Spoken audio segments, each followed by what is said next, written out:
Halo sahabat tangguh, kami hadir membawa informasi upaya Indonesia dalam membangun ketangguhan bangsa menghadapi bencana. Inilah Kilas Sepekan edisi Ardex 2023. Selamat datang di Daerah Istimewa Yogyakarta.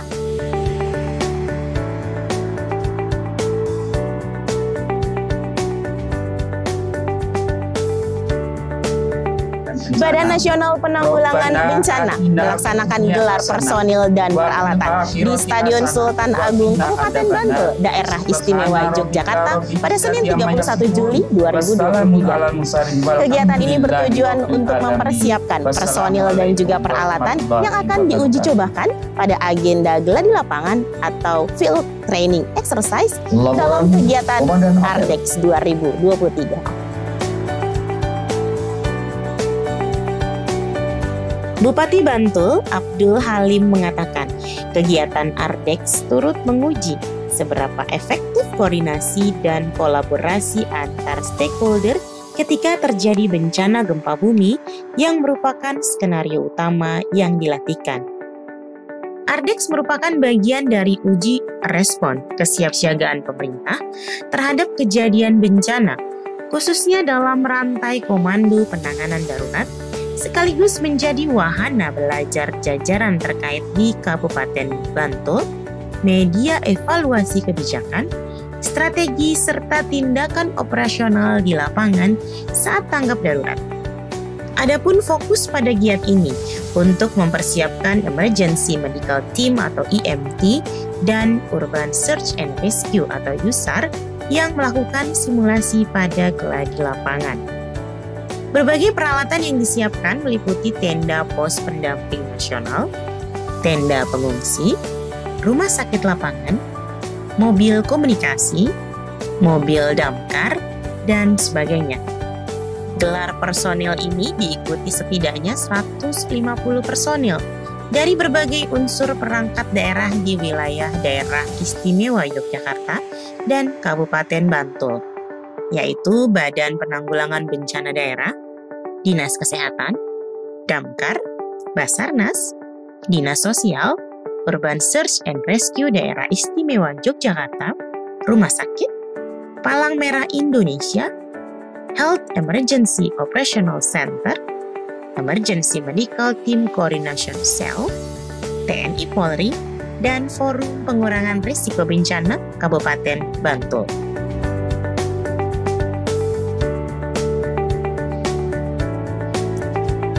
Kepala BNPB, Legend TNI Suharyanto melantik 2 pimpinan tinggi media di lingkungan BNPB pada Jumat 28 Juli 2023. Pejabat yang dilantik antara lain Dr. Rustian S. SI APT MS menjadi Sekretaris Utama BNPB yang sebelumnya menjabat sebagai Direktur Dukungan Sumber Daya Darurat pada Kedeputian Bidang Penanganan Darurat BNPB.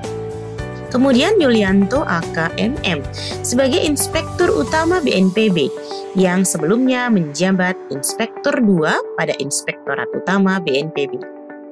Saat pelantikan, Suharyanto berpesan agar para pejabat yang dilantik dapat menjunjung tinggi integritas, etika jabatan, dan tidak menyalahgunakan wewenang, serta bekerja dengan penuh rasa tanggung jawab dalam melaksanakan tugas, khususnya pada upaya penanggulangan bencana di Indonesia.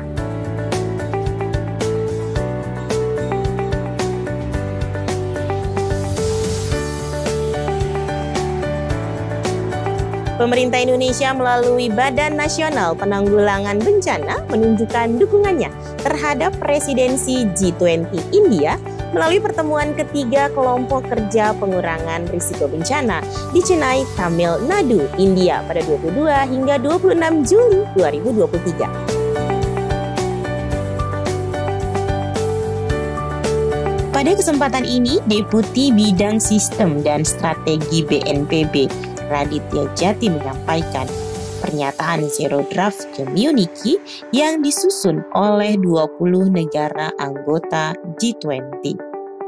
Raditya menegaskan pentingnya untuk mengarus utamakan pengurangan risiko bencana multi-hazard. Hal ini merupakan upaya mempertahankan dan meningkatkan kinerja pembangunan ekonomi yang dimulai dari tingkat lokal hingga internasional.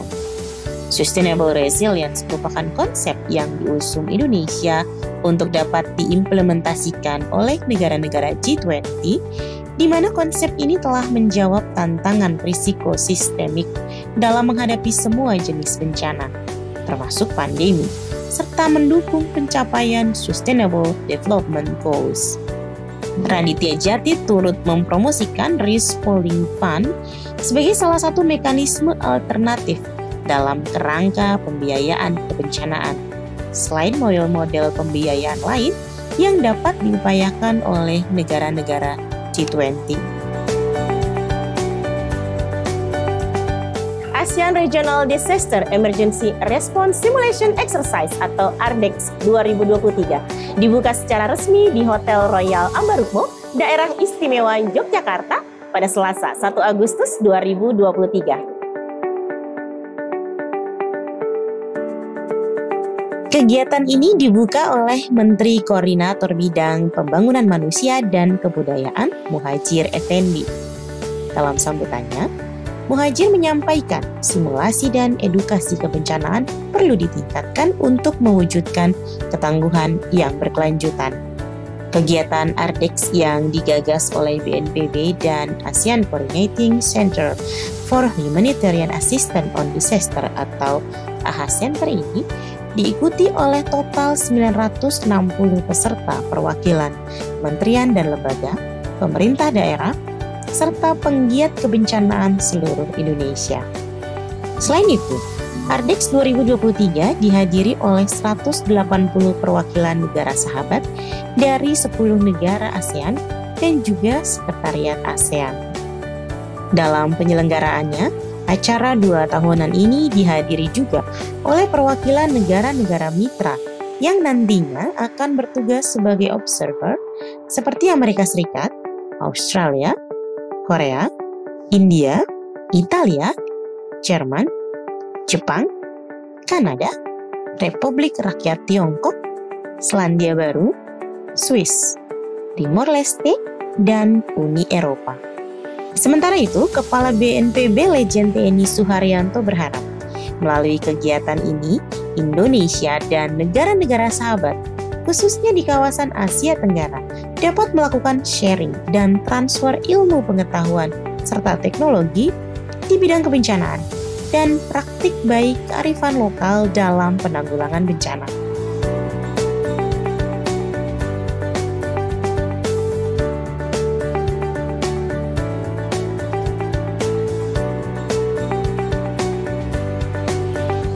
Badan Nasional Penanggulangan Bencana melalui Kedeputian Bidang Rehabilitasi dan Rekonstruksi melakukan upaya pemulihan melalui program pendampingan sosial dan ekonomi di daerah pasca bencana dengan menjalin kolaborasi bersama Universitas Nusa Cendana, Provinsi Nusa Tenggara Timur.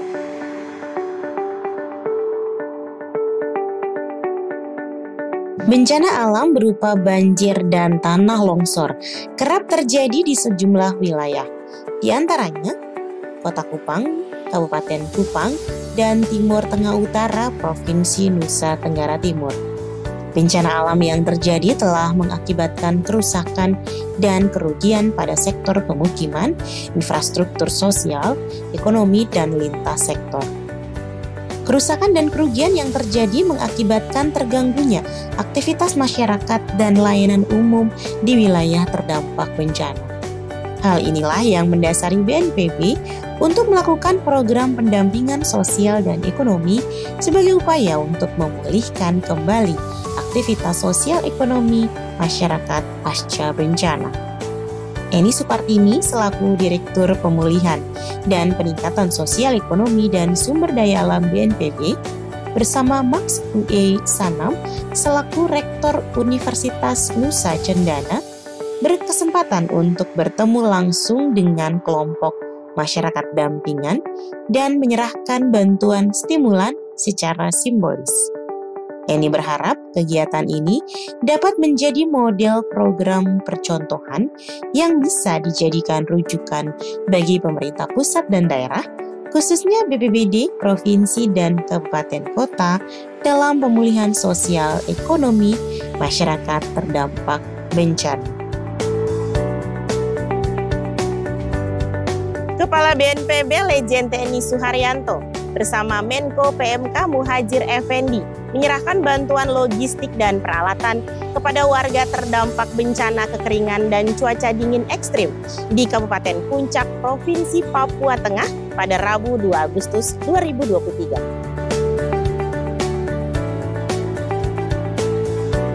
Bantuan tersebut diserahkan langsung kepada perwakilan warga secara simbolis, disaksikan Bupati Puncak Willem Wandik beserta jajaran di Terminal Kargo Bandara Moses, Kilangin, Timika.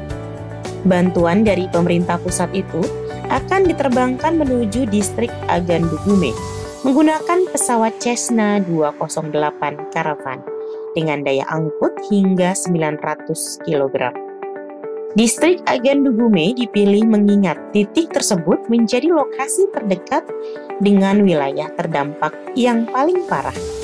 Suharyanto mengatakan, BNPB akan terus berkomitmen untuk membantu warga terdampak, baik dari logistik dan peralatan hingga pendistribusian. Melalui dukungan tersebut, Kepala BNPB meyakinkan kepada masyarakat yang terdampak bahwa seluruh kebutuhan logistik akan dipenuhi. Menyinggung mengenai bencana kekeringan dan cuaca dingin ekstrim, Menko PMK Muhadjir Effendi menjelaskan bahwa hal tersebut merupakan fenomena tahunan yang biasa terjadi mulai bulan Mei hingga Juli. Fenomena ini menurut Muhadjir ditandai dengan adanya hujan es disertai kabut es yang dapat menyebabkan tanaman dan umbi-umbian membusuk sehingga tidak layak konsumsi. Di samping itu, udara kering juga membuat tanaman tidak dapat tumbuh sempurna. Berdasarkan data yang dihimpun, terdapat sebanyak 7.500 jiwa yang terdampak bencana kekeringan dan cuaca dingin ekstrim, di mana fenomena yang terjadi sejak bulan Juni 2023 itu telah menyebabkan 6 orang meninggal dunia. Sebagai upaya mengantisipasi potensi bencana kekeringan dan cuaca dingin ekstrim di kemudian hari, Menko PMK akan mengusulkan beberapa solusi jangka panjang kepada Presiden Joko Widodo. Salah satunya adalah dengan membangun lumbung pangan sebagai tempat penyimpanan pasokan makanan di distrik Agan Dugume yang rencananya berada tak jauh dari bandara. Sebagai bagian dari rangkaian kegiatan Ardex 2023, para pelaku kebencanaan tingkat ASEAN melaksanakan Command Post Exercise dan Field Training Exercise untuk menguji secara langsung standar operasional prosedur dan kebijakan yang telah ditetapkan, khususnya mekanisme Urban Search and Rescue serta Emergency Medical Team di Stadion Sultan Agung, Bantul, Yogyakarta.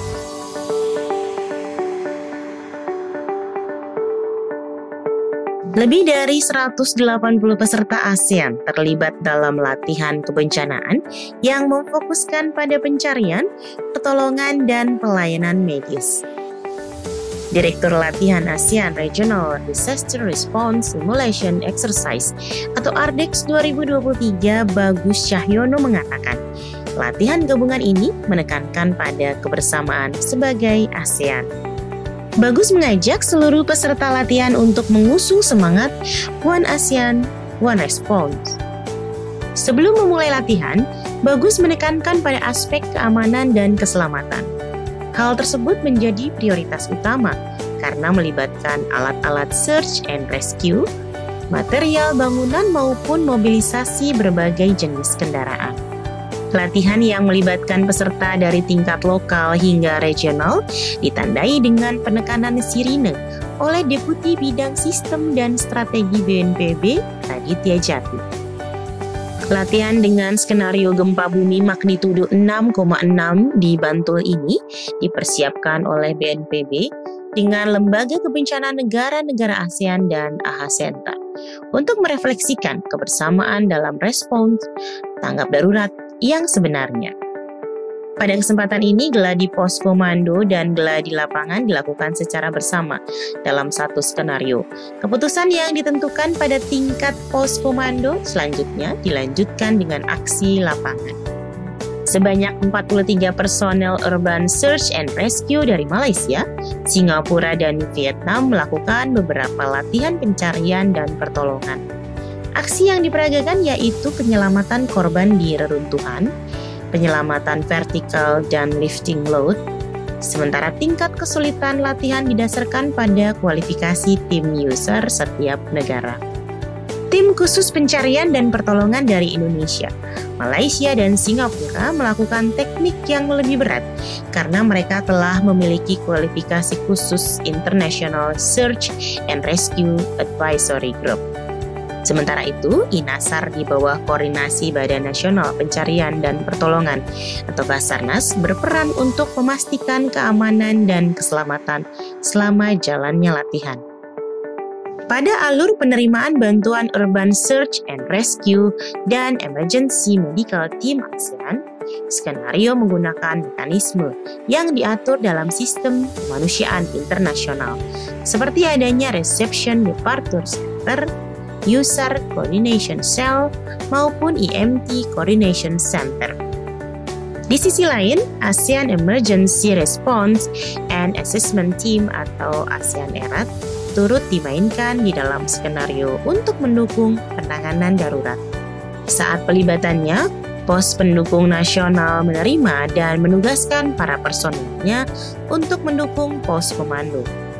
Melalui kegiatan Ardex ini, Indonesia berharap dapat meningkatkan kerjasama dan kesiapsiagaan bersama di kawasan regional. Sahabat Tangguh, demikian Kilas Sepekan edisi Ardex 2023. Mewakili seluruh tim yang bertugas dari Daerah Istimewa Yogyakarta, saya Lia Agustina undur diri. Sampai jumpa di Kilas Sepekan selanjutnya. Salam Tangguh.